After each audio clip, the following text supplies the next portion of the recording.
Breaking news. Breaking news. Breaking news. Côte d'Ivoire, plus de 655 milliards de francs CFA de rebond captés. La Côte d'Ivoire obtient le taux le plus bas, environ 5%. Merci de rester sur CNN. Breaking news. Breaking news.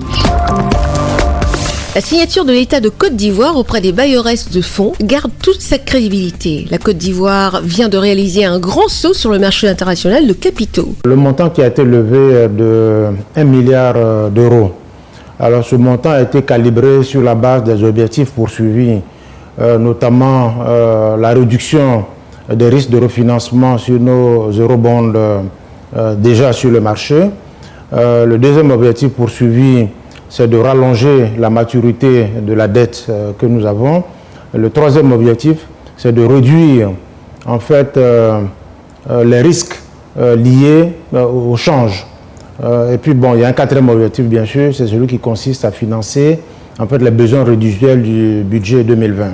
Nous avons obtenu un taux de 5%, qui est le taux le plus bas que nous avons pu obtenir depuis que la Côte d'Ivoire a accès au marché de capitaux international. Plus de 655 milliards de francs CFA, soit 1 milliard d'euros, pour la réalisation de cette performance. La Côte d'Ivoire s'est présentée au guichet des investisseurs internationaux. C'est bien sûr le leadership du président de la République qui a donné, disons, la vision qu'il a.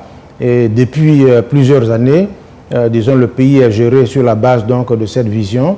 Et le président, avec le leadership qu'il a, ça nous a permis, en fait, aux différents ministères de travailler à faire en sorte que la gouvernance soit la plus efficace possible et que surtout, en ce qui nous concerne, que la gestion économique soit la plus efficace possible et que les finances publiques soient gérées de la façon également la plus efficace possible. À cela s'ajoutent les agrégats macroéconomiques tels que le taux d'endettement de moins de 40% contre une norme communautaire de 70%. Une inflation maîtrisée à moins de 1% comparativement au plafond de 3% de l'UMOA et un taux de croissance de 1,8% en 2020 malgré la pandémie du coronavirus. Des chiffres qui ont forcé l'intérêt et l'admiration des bailleresses de fonds. Merci d'être sur CNN, la télévision autrement. Les programmes se poursuivent. Retrouvez en ligne toute l'info en continu sur C-Web Info, 100% info, non-stop.